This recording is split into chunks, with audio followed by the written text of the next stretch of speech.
Hello, welcome to another podcast. In this episode, we're going to delve into the crucial decision that foreign investors face when entering the Chinese market, choosing the right legal entity.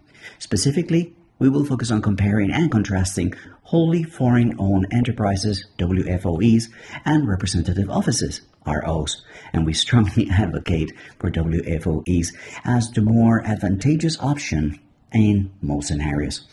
We will discuss and explore the significant benefits of WFOEs, including lower tax burdens, direct hiring capabilities, streamlined expatriated employment, as well as broader business activity permissions and simplified administrative requirements.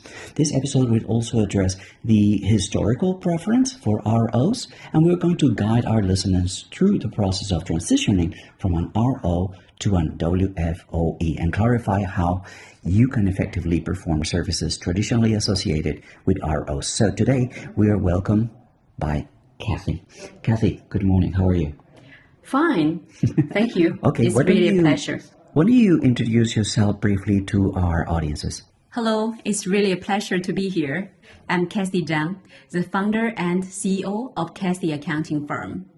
I worked in a China local accounting firm for 8 years and became a senior tax consultant and partner. Then I joined Mango China, a renowned Spanish fast fashion company. I started as the CFO in Shenzhen and later moved to Shanghai. After that, I came back to South China and set up my own firm. We offer one-stop services to foreign invested companies, including business setup, accounting, tax, HR, payroll, legal, and secretarial services. Now, my firm has been running for 12 years with a team of 16 people. With over 20 years of experience, I've gained a lot of useful knowledge in this field. Today, I'm truly delighted to have this chance to share my expertise on the given topic with all of you. Well, Kathy, thank you very much. Let us start talking about the questions related to what particular type of enterprise a foreigner should start here in China. Okay. All right, Kathy. Now, with regards to taxes, what is the main difference between an RO and a wholly foreign-owned enterprise? Generally speaking, RO has a higher tax burden, while WFOE has a relatively lower one. Yeah, that's because RO is only generate expenses, right? So there is a regulation which has determined the specific tax rate for RO. But for WFOE, it can be more flexible. And also WFOE can enjoy more preferential policies, especially on the corporate income tax side. Okay. What about hiring in staff? I used to have an RO in Hong Kong. Yeah. And then I set it up here in China. And it was quite burdensome. I've changed all that setup with a lot of advice from people like you. So in terms of hiring, what are some of the differences and what are some of the advantages of a WFOE? Okay. So first of all, RO actually is not treated as an independent legal entity here in China. So from the legal point of view, RO does not have the right to hire Chinese employees directly. So RO has to go with a qualified HR agency to hire the employees, and then the HR agency will dispatch those employees to the RO for working. So there's somebody in between. Yes, so that means you have to go through an agency to hire the Chinese employee. You cannot hire Chinese employees directly. But comparing with that, WFOE, the wholly foreign-owned enterprise, this is a legal entity in China, the independent legal entity in China. So it can hire the Chinese employees directly. So they can go into the job market and basically find the talents that they would like. They don't need to go through an HR company to do that for them. That's true. Yeah, especially the labor relationship will be directly between the WFOE and the employee. There is nobody else in the middle. And that's super important in terms of legal cases or legal disputes, you don't have to go through somebody else. It's just between you and your employee, and That's true. whatever kind of judgment takes place in the middle. That is extremely beneficial. Fewer parts to invite into any kind of discussion that you may have with an employee. And also, the employees will have a stronger sense of belonging to the company, comparing you put somebody in the middle.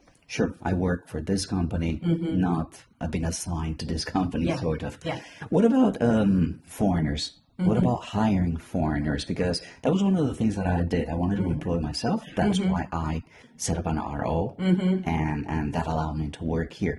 But that has changed in my particular case. Now, tell us, in terms of differences between an RO and a WFOE, for an expatriate or hiring expatriates, how is that beneficial? How is it different? How is it better? Okay. The main difference is that, the procedure is a little different. For RO, if you hire a foreigner, first of all, you need to register this foreigner as a common representative. To make this process happen, you need to get all the papers to be notarized, and then first to register this representative in the Business License Bureau and get the identity of the common representative, and then you can start the work permit and work visa application process. But for a WFOE, if you hire an expatriate, you just need to sign the employment contract with this person. No need to go through an approval procedure to get any registration. You can, after you sign the employment contract, you can directly go through the process of the work permit and work visa application. So basically, if a foreigner is outside of China or inside China, does that make any difference? That does not make much difference. The only thing is that because RO has an additional approval procedure, so it will has a longer process of application. Yeah, in my experience, I actually had to go to Hong Kong because my company was registered in Hong Kong. Yeah. Burdensome, a lot of documents things that you have to right. do. A lot of things needs to be notarized comparing with WFOE. And then bring them over here and to kind of like repeat the process. So this streamlines a lot of that hiring of foreigners, which is, if you're considering coming to the Chinese market, definitely something to consider. If you're going to hire a lot of expatriates, it adds up to the burden of your HR work and your team. Let's talk a little bit about profitable business. Yeah. Because an RO is very different to a WFOE in that sense. What is the difference? And obviously, this is a huge advantage. RO is the business for RO can be very, very limited. Usually, it's only regarded as a branch office of the mother company, and it can only provide some services to the mother company, helping the mother company to maintain or develop the business in China. It's like a backup support function. So this is very limited, and also it cannot be a profitable activity. But for a WFOE, you can do many things. You can do services and trading or manufacturing. Of course, if you're going to do trading and manufacturing, definitely you cannot choose a RO to do it. But even you are doing some services for the mother company, you also can use a WFOE to do it. It used to be that a lot of people would come here to do business and look for business and look for markets and look for either things to buy or things to sell. So for them, an RO was enough. But if you're actually considering doing business in China, as in selling things and getting profit, and not just having an expenditure in China, but generating some income, definitely a WFOE is the way to go. Sure. And also I want to mention is that WFOE can be very, very flexible. So that means even you are just doing some limited services, you also can choose a WFOE to do it and also avoid so many troublesome things we talked about before. So WFOE can be very small, you can do very limited things, and also it can be big and you can do many activities. So it's very flexible. Yeah, it's a better option when you look down the road, Yeah. You think like, oh, I'll just get my feet inside of China with an RO and that should be enough. But then down the road, you realize, okay, perhaps I should have done better research. Perhaps I should have watched this podcast and learned a little bit about why a WFOE is more flexible and beneficial to your enterprise. Now, RO used to be the way to go in the past. I mean, I said that from my personal experience as well. And then I changed my whole scenario. It's completely different now. I have a PR card, so my situation is very different now. Thank you. Very difficult to get. But talking to people who have an RO, what is the process into turning their entity into a WFO?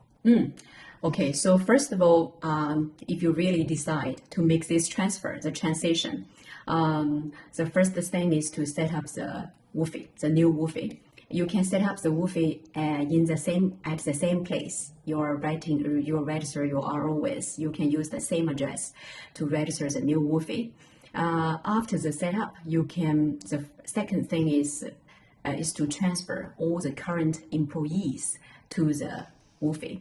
And the third step is after the new one set up and the employees transfer, and you do the deregistration of RO. You close the RO. Okay. So this third procedure actually is just the paperwork. So that means your operation has been moved to the new structure, and no matter how long it takes to deregister the RO, it doesn't matter. Because you've already started the process. Right, yes, that's true. This whole process may take a few months, maybe half a year or something, but the first two steps could be done in the first 3 months. That means 1 or 2 months to set up the new WFOE, and also about 1 month to make the employee transfer. And then you spend another 3 to 6 months to deregister the RO. Okay. Yeah, so this is the general process. We touched briefly on the differences in terms of taxes. Can you give us some punctual examples or numbers, so to speak, that show us the actual difference and the actual benefit? Sure. Okay, I can do that. I'm trying to give a very simple sample for the audience to understand easily about the tax difference. Because for RO, most of the time, RO is the spending expenses. Yeah. So let's take the expenses amount as the base. If the RO is spending 1 million RMB for the expense, and as a RO, you are going to generally pay all the taxes. If we put all the taxes together, VAT, CIT, and also the additional small taxes for the company. Generally speaking, if you are a small scale taxpayer, you're going to pay 5.7% based on the expenses. So that is means you are going to pay 57,000 RMB for the tax. If you're an RO. Yes, and small scale taxpayer if you're RO. But if you are a WFOE with the same amount of expenses, 1 million RMB, you're going to pay around 22,000 RMB as the That's tax. a third. Yeah, that's only 2.2%. So you can save 35,000 RMB, right? So it's a little bit more than 1/3 of the RO taxes. And why is that so? Why has the government made it so? What was the reason that the taxes are lower? The main difference is with the corporate income tax. Corporate income tax, because RO cannot enjoy the small companies' corporate income tax rate, which is 5%. And WFOE can enjoy this policy, and RO can only pay based on the standard rate, 25%. Now, in terms of administration, in terms of like the management of a company, like the yearly things that we all need to do when we have a company here, is there a difference between an RO and a WFOE? Is it simplified? Is it less work? Yeah, there is a main difference, which is that, for the RO because it's a branch office of a foreign company. So the government here in China will need RO to prove your mother company is existing. So every year they need you to provide the mother company's existing proof. And this proof is the mother company's certificate of incorporation. And this certificate needs to be notarized in the home country. So that means you need to do it every year and bring the original here to present to the China government to prove that. But for RO, you only need to do this. For a WFOE. Yeah, sorry. Yeah, for a WFOE, you only need to do this in the beginning of the incorporation. And for moving forward, for every year, you needn't do that again. Yeah, you're localized, so everything is a lot easier to handle, which is the path that I follow. So now everything is done here. Everything is done, not everything, but a lot of things are done online, which is very, very simple. And it's one of those things that has changed a lot over the times. Why do you think in the past people chose ROs over WFOEs? Why was it like the preferred method? Yeah, there were some historical reasons because in the beginning, for example, 15 years ago, or even more than 15 years ago, and in China, in most cities, when you set up a WFOE, a wholly foreign-owned enterprise, the local government will need you to set up a certain amount of capital. So that means you need to promise you're going to inject those capital as the local investment. And this threshold in many cities could be very high. For example, 2 million RMB or 3 million RMB. So for those investors, and actually as a ROC, don't need to invest any assets. They just need a few people here. So to make such an investment is really a waste. So that's why they mainly choose RO to do it, because RO needn't. Guilty. But that was the main reason why I did it, because I didn't need to invest all that much just to set it up, and it allowed me to be here.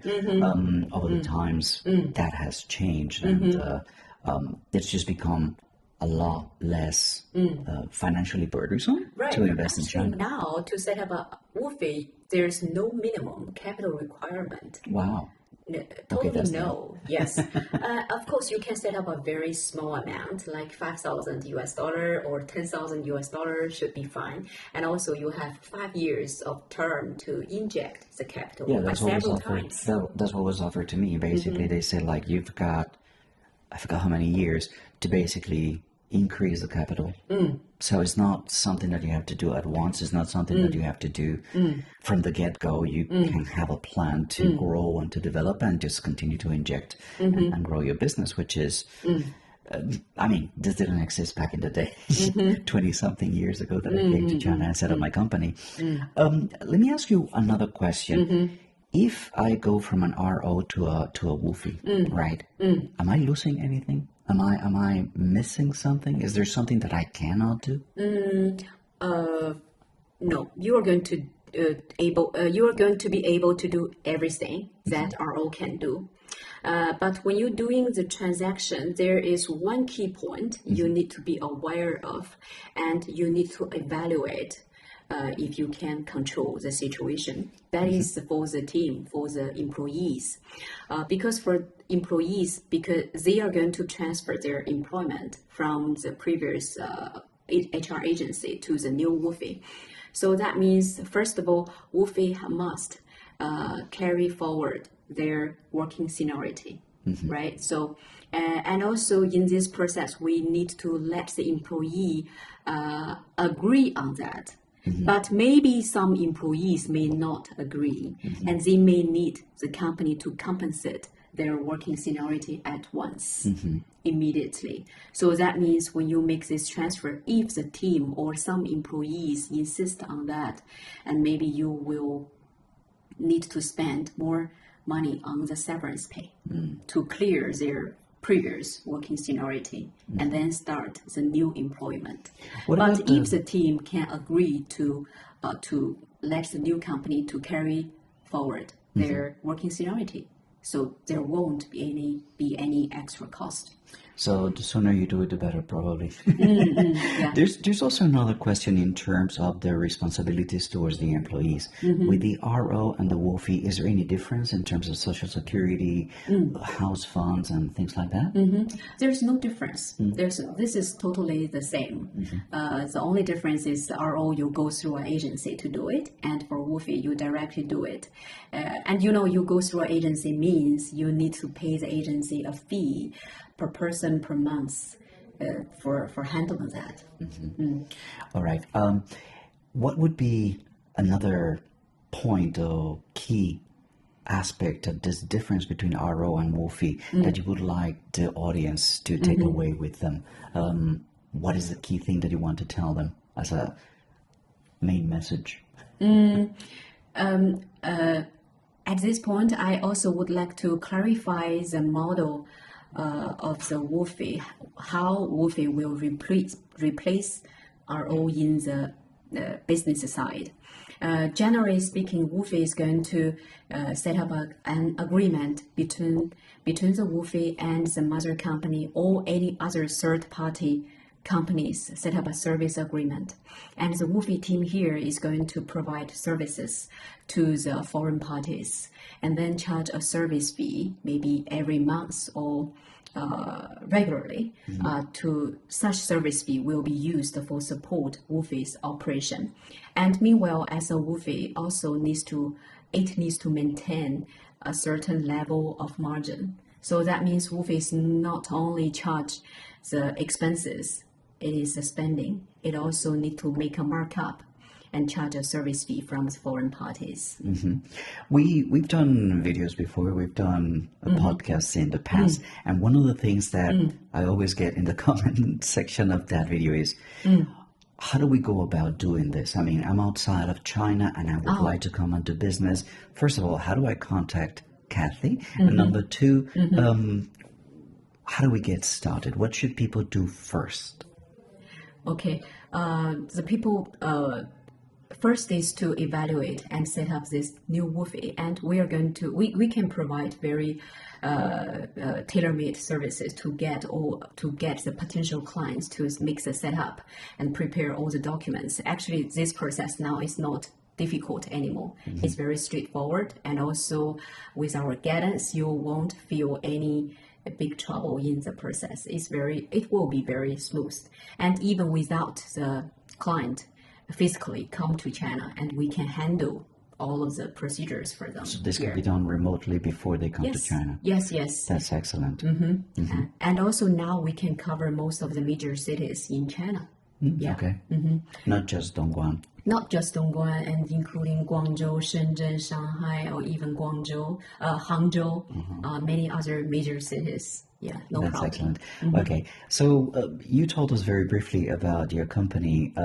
How can people contact you? How can people find you if they have more questions or are interested in setting up a WFOE? Sure, they can always approach me by email with Put it on the screen here. yes, by email or by my phone number, and also they can visit our website. Okay. Well, Kathy, this is a very short video. We just wanted to explain to people what are the differences and what are the changes that have taken place in terms of legal entities here in China, and why I recommend, Kathy recommends, and most people will tell you that the way to go is a WFOE, not necessarily an RO. So, Kathy, I want to thank you very, very much for your time and for your expertise and your knowledge. You know what to do. If you have any questions, if you have any interest in setting up a company in China and would like to do it via WFOE, then Kathy is the person that you can contact here in the country. So, Kathy, thank you so much. Thank you, Fernando. All right, guys, you know what to do. And remember, Kathy will be coming back to this channel to tell us more about so many different things about business in China. So if you like to know about how to do that, make sure to subscribe and follow us and her in her social media. And until we'll see you again, take it easy. And bye for now. Bye.